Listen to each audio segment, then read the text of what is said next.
Welcome from Hollywood, California, the entertainment capital of the world. We're here on the Paramount Studios lot for Cinegear Expo 2014.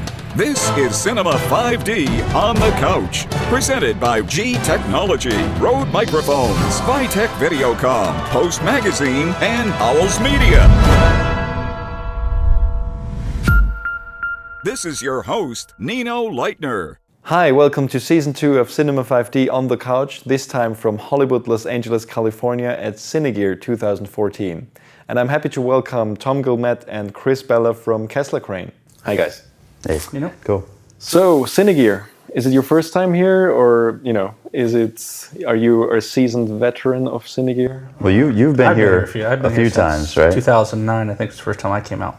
Yeah, and I've done NAB in Vegas every year, for the last 6-7 years, but I've never been to Cinegear. Yeah, same as me. So what do you guys expect? I mean, you know what to expect, I guess. What's the difference to NAB? It's a lot more laid back, and it's the focus on the gear. It's in the name.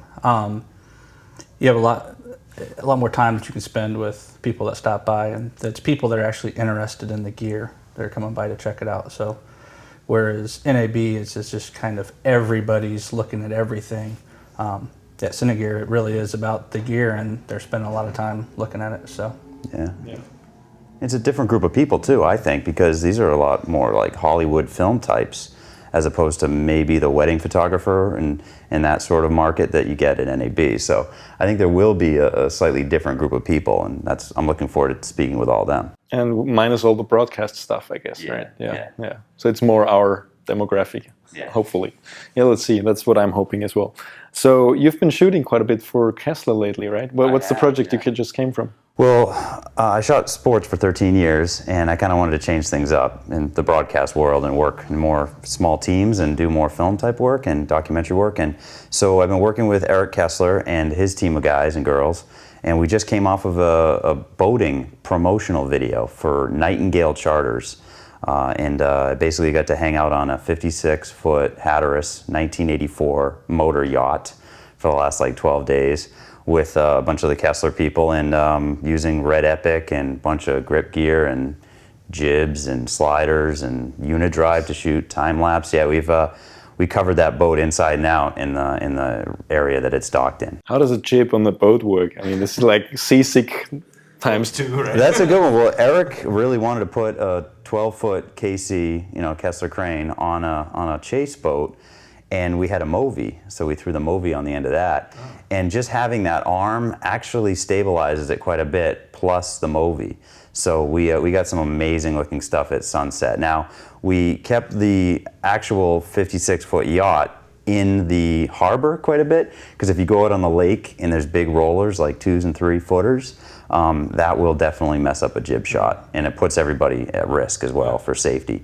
So we only went on the lake when it was like 1s and 2s, or stayed in the harbor when shooting with the jib. But we got amazing results for sure. So jib in the movie is like a poor man's Russian arm, I guess. Yeah, exactly, an ultimate arm, exactly. Yeah. Nice. Yeah. So what's it going to be at the end? Is it a promo for Kessler? Or? Yeah, it's so Eric has the Nightingale Charters company. It's a kind of an offshoot of his Kessler Crane Corporation, and he wanted to hire us out, the people that work for Kessler Crane, to produce it. And our job was to basically make 3 30-second commercial TV spots for Nightingale Charters, and also a 2 to 3 minute mini doc on Nightingale Charters for nightingalecharters.com, so his website. So it'll just be sitting on there. It's going to be documentary style. We interviewed the boat captain, Ray, and we interviewed Eric, and that's just going to get all tied together with that beautiful imagery. We had actors and models on the boat. We shot New Buffalo, Michigan, which is where the boat is stationed out of, and it's just going to be a nice little 2 to 3 minute piece. Cool. So you're here, you introduced a lot of new stuff at NAB, I guess. What's new from Kessler this year? I think a lot of people haven't heard about the new drive. Yeah, the Unidrive is going to be really nice. I know Tom's been shooting with it a lot. It's going to be a inexpensive 3-axis motion control, 3 keyframes, so it's kind of like a baby unit Cinedrive. It's got the same digital encoded motors, so the same type of accuracy, but it's very simple to set up. It's push a couple buttons, set your keyframes, and go. exact repeatability. So, and it's going to be for a 3-axis system, you're going to be looking at about $1,400. So. So you can put that on any slider? Any of the sliders, yeah. Any of our sliders that are belt driven. So the Cine Slider, Pocket Dolly, Stealth, Shuttle Pod Mini. So that's cool. Yeah, a lot of people. I mean, I love the Oracle, but it's sometimes it's a lot of pieces you have to think about bringing to set. I guess that would be easier. So what's the biggest difference between the two? I mean, I think a lot of people only. I myself very often use a very small set of features of what the Oracle is actually capable of, and but I sometimes feel like a simpler system would be enough for that. Is it easier? Is it faster to set up, or? Yeah, I mean it's very simple. Whereas the Oracle, because you're not working with digital encoded motors, you basically have to record your movement. So that takes time for setup, and then repositioning, it's always manual reposition, and then it plays the move back over and over again. With this, you basically set your start and end points and set your keyframes. Say if you want it to loop, if you want to do a time lapse, and basically hit go. I mean, Tom can probably speak to it more. He's been shooting with it all week, so. Yeah, I've been testing this system out, and it really is a simple system. It's almost like an Apple product. There's very few things on the screen that pop up, so it's very simple and different from the Oracle, which is more complex. Now, this can't do everything that CineDrive can do. Now, CineDrive is the high-end system with multiple keyframes. This is a point A and a point B, and that's it. So if you have your camera down one end of a slider, tilted up, at say a statue or something, and then you move it down the track to here. So this is point A, this is point B, and you have it tilted down. It's just going to do this move back and forth all day long, whether it's a time lapse or whether it's a looping move or a real-time move. So you don't have multiple places in there that you can move around. But most of the time when I'm working, I don't need all that. I just want to do a wraparound parallaxing type shot, a pan, a tilt, and that's all there. And so this is really quick to set up. And it auto-calibrates itself. It does a velocity check on the slider based on your camera's weight and whether it's level or going on a 45, and it knows exactly what's going on there, so it'll be very smooth throughout that move. Cool. So sliders and motors are going everywhere. I think motion for cameras is just it's not the new buzzword, but it's like, with the Movi, we first had sliders with cranes, jibs, now the Movi. I think cameras are freeing up. What do you think? I mean, you're a DP yourself. How have you seen your work change over the past 10 years with regards to moving the camera? Right. Well, I know I saw Ron Frick from back in the day in the early '80s when he did Baraka, and I saw some camera movement in that and some time lapse movement that I know he had custom tracks made and all this other stuff. So this stuff didn't really exist a few years ago, and if it did exist a few years ago, it was a very specialized thing to be able to do any sort of time-lapse motion control. So companies like Kessler Crane have designed systems that use equipment that's affordable, and they write software that's easy to use. So now instead of just locking down a camera on a beach with a nice foreground element like a piece of driftwood sitting in front of the lens, and just locking that down, I can now do a sliding move, a panning and tilting move that I never could have done before because I just didn't have the gear to do it. Even though I do high-end projects, that gear just wasn't accessible to us. And now all of a sudden, anybody can do it at a very low price point. And so series like Survivor, for example, on CBS, a lot of their time-lapse movement from the first season is just locked down camera shots of the beach and the waves coming in, and they did a little bit of astro work. But now there's just so much motion control in those reality shows for scene setting shots and transitional shots that you've never seen before, thanks to Kessler and companies that make this sort of motion control gear. Yeah, and not only motion control, I think sliders in general are everywhere, right? I mean, I think my Cine Slider is probably the one piece of accessory that adds most value to all of the shots. I mean, I just have that in the trunk of my car, and you just use it on almost every shoot, because I think many of us every night, I shoot a lot of corporate as well, and you know how it is. I mean, you end up having to shoot, despite having high aims. Many clients require you to shoot people sitting in front of computers. How can you make that look good? How can you make that look good? Exactly. Right. So you just get out the slider and, to add this little bit of motion, make it more interesting, it just adds so much. It really does. I remember about 6 years ago, I did a project where I had to shoot a Christmas tree, and we were working with a bunch of these film students, and we brought in a doorway dolly and a bunch of track. And we laid down track in a room like this, just to get a dolly in shot of a Christmas tree. Now that was 5-6 years ago. Had we had a cine slider or even a pocket jib, or a pocket traveler rather, it would have literally saved us like 6, 7, 8 hours of setup time just for that one shot. But it took us several hours just to bring all that track in and get exactly what we wanted. And nowadays you can do it with a slider. So you don't have to bring in these huge dollies with these big tracks. If you want to get a move and you're looking for that sort of camera movement, it's so easy nowadays with a slider. And like you said, running and gunning for corporate, you got to have it sitting in your back of your car all the time. Yeah, I agree. I mean, it's part of the reason why these have become so popular is smaller cameras. I mean, before that, you really needed huge tracks to support these kind of cameras. And now there's kind of a trend. I see kind of a trend going, part of the industry going back to bigger cameras. And I don't know what to think about that. I mean, I shoot a lot. I'm a big fan of the C300, also DSLRs still. And but every now and then I also shoot a lot with the F5, F55. And while I love these cameras, I have a hard time wrapping my head around these box-shaped cameras these days. Although it's not a big camera, it just adds up to being a big rig. Yeah. And when I shoot documentary, and I shoot a lot of documentary for Red Bull on the F5, I just very often have the feeling that, I would be more flexible with the C300 or 1DC, just going into that corner, getting that extra shot.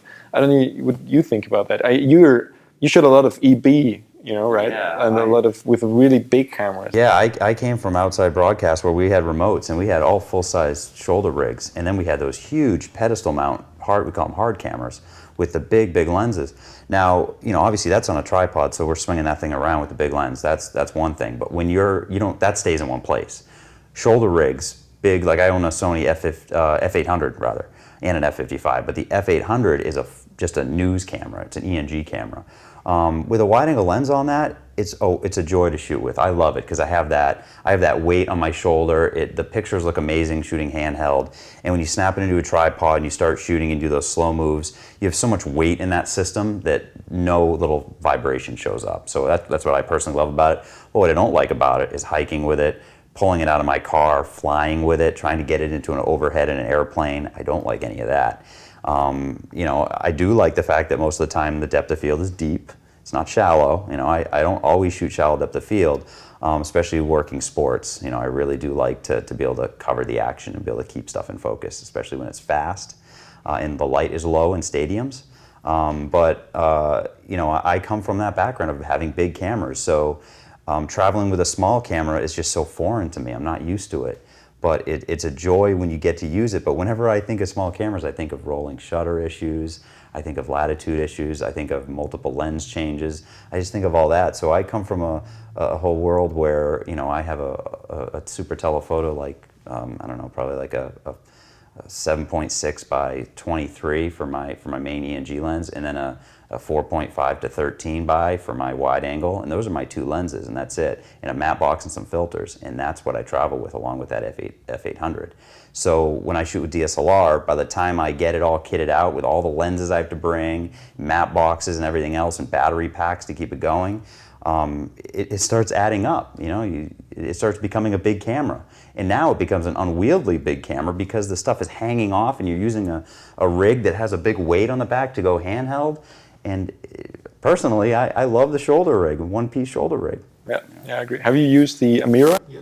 I have not used it. No, but it has the same sensor as the Alexa. Right. So it's basically an ENG version of the Alexa.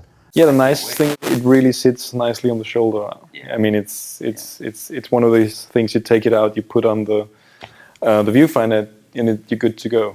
That's one of the first cameras since the big sensors got popular. Right, and it's a real camera, has XLR inputs and all that. Yeah. Right. Yeah, that's the other thing about DSLRs is that if you're shooting with a DSLR, fortunately the Canon, the C100, 300, 500 kind of address that issue. But again, you're shooting with DSLRs. You start kitting it out with XLR so you can do audio on board, and it becomes a big mess of a camera. So, yeah, I can't wait to get my hands on that camera, and also, what's coming out with these other camera companies that are trying to get back to that ENG. Yeah.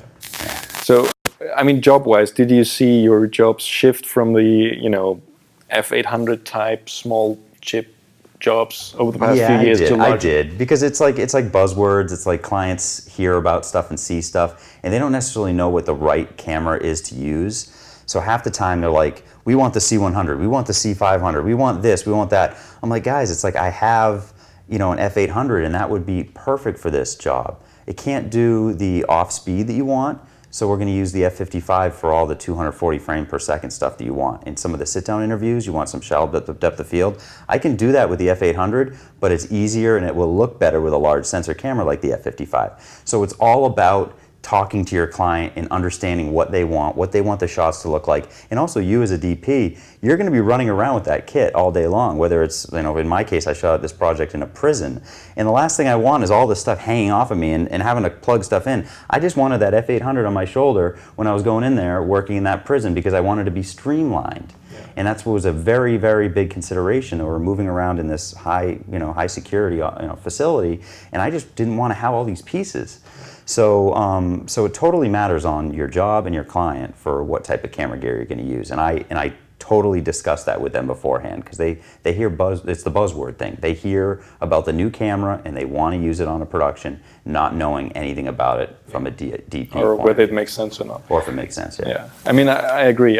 Very often you get hired and they want you to use a big sensor camera. The problem is, especially with these, I also showed a lot of documentaries where you don't know what to expect beforehand.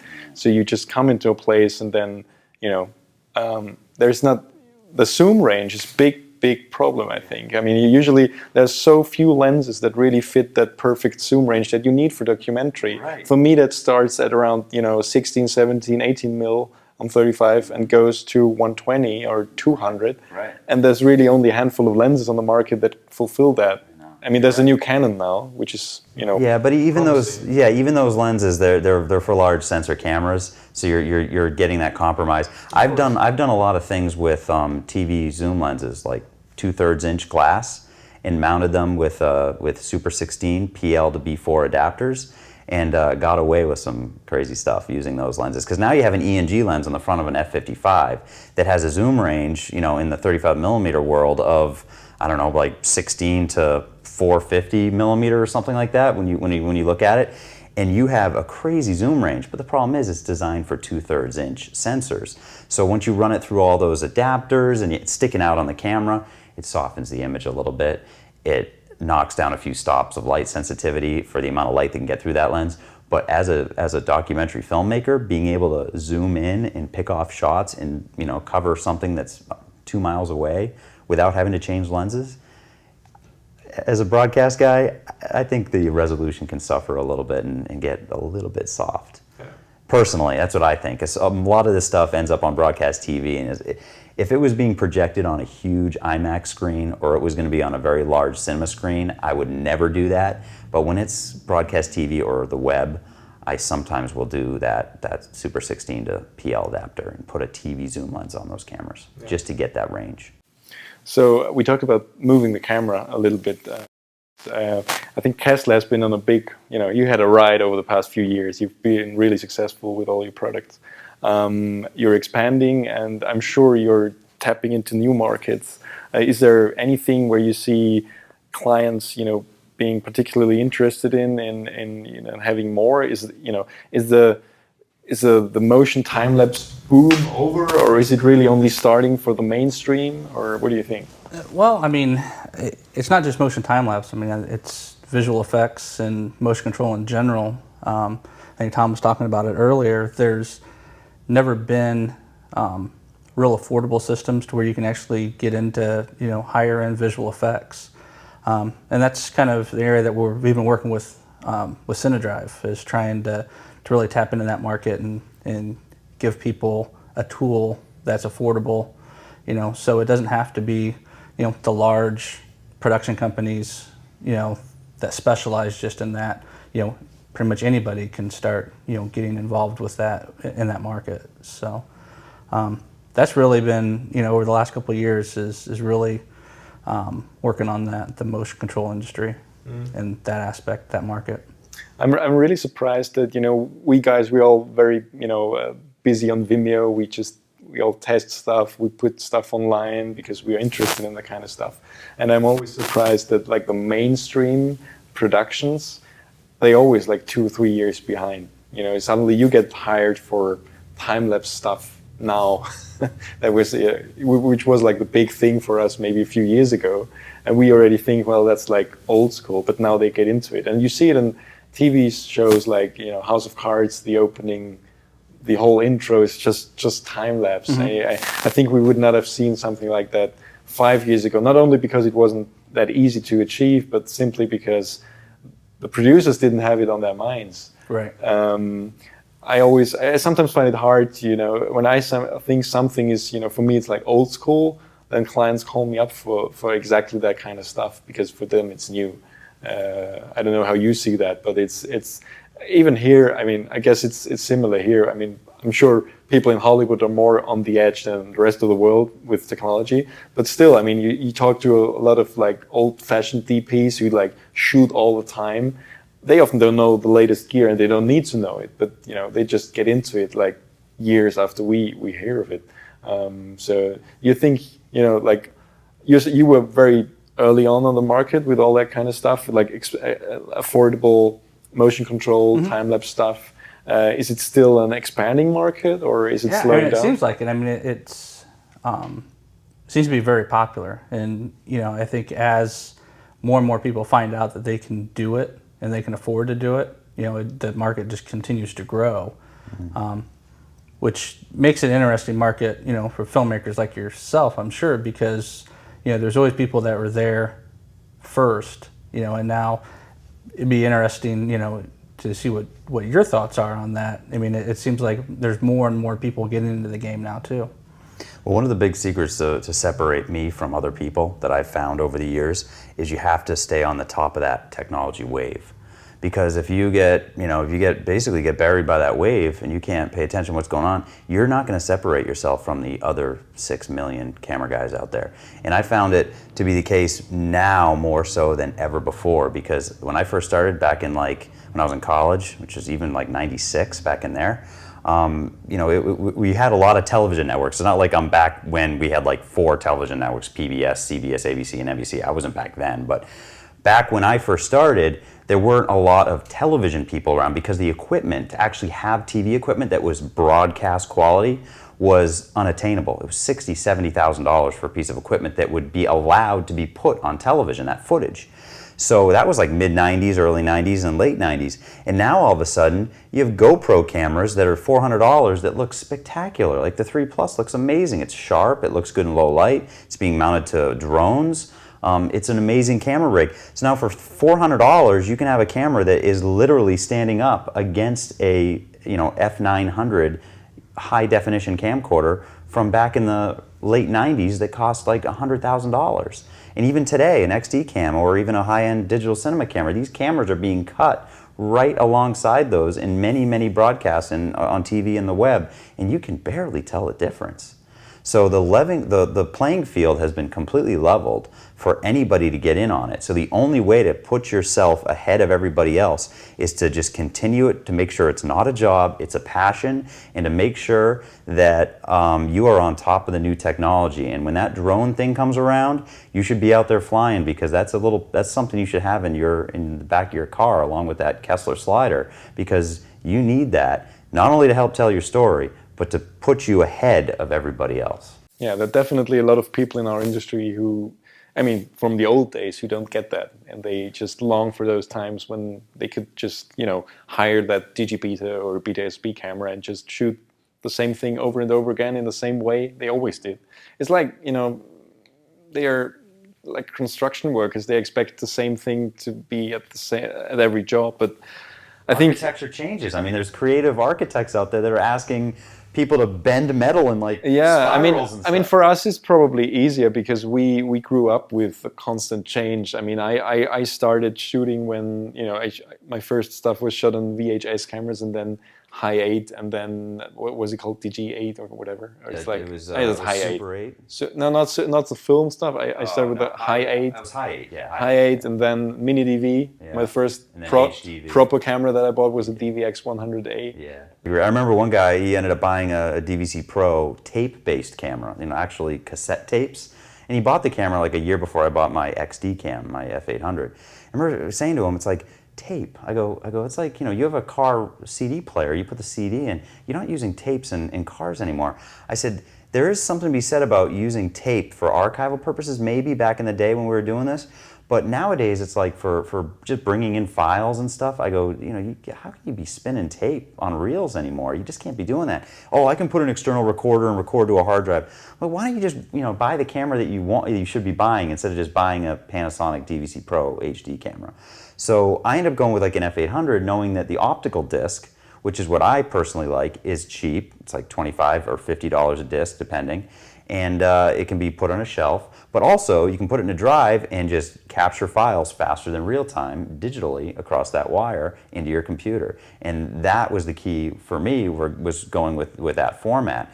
But, it was such a big decision to spend 60 grand on a lens and a camera that, I completely understand old school guys who are thinking that tape is all they've ever shot on. Now all of a sudden there's like 13 different flavors of hard drive cameras, SSD cameras, stick cameras, still tape cameras, and you got to make a decision to pull the trigger and buy that camera. What do you buy? So for me, it was to really understand the equipment, like understand the formats, and see what a lot of production companies and television stations were using for me to purchase that XD cam in that case, so that I would know that I would be able to make money with that camera into the future. And I can always connect up a hard drive to it if I need to come up with some other format or whatever. But XD cam for me was that choice. Yeah, the PDW 700 and 800 are definitely still the most used ENG type cameras in the world, I think. I mean, they are everywhere.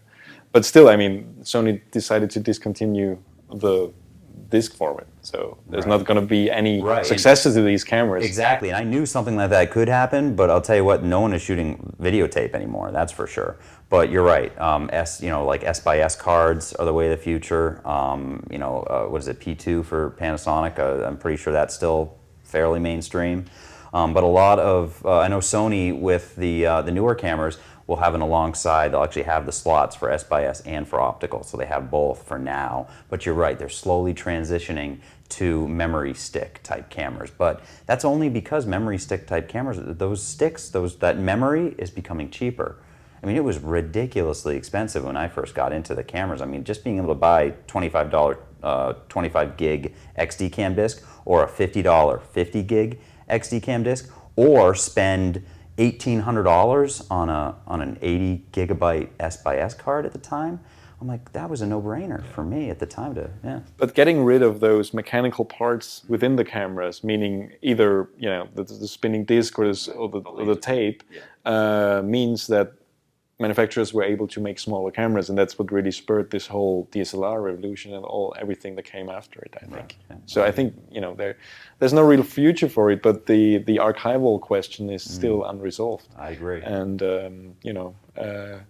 we all have a lot of hard drives. We back up on a lot of different archival mediums. So yeah, the cameras are definitely getting smaller and smaller. So that's the future for all of us. So we just have to get the rigs right and all the equipment right. And I think Kessler is providing a lot of the equipment that we can use with those smaller cameras especially. So Chris, can you give anything away, anything new from Kessler that might be coming? Not if I want to live. No, I mean, there's always going to be new stuff coming.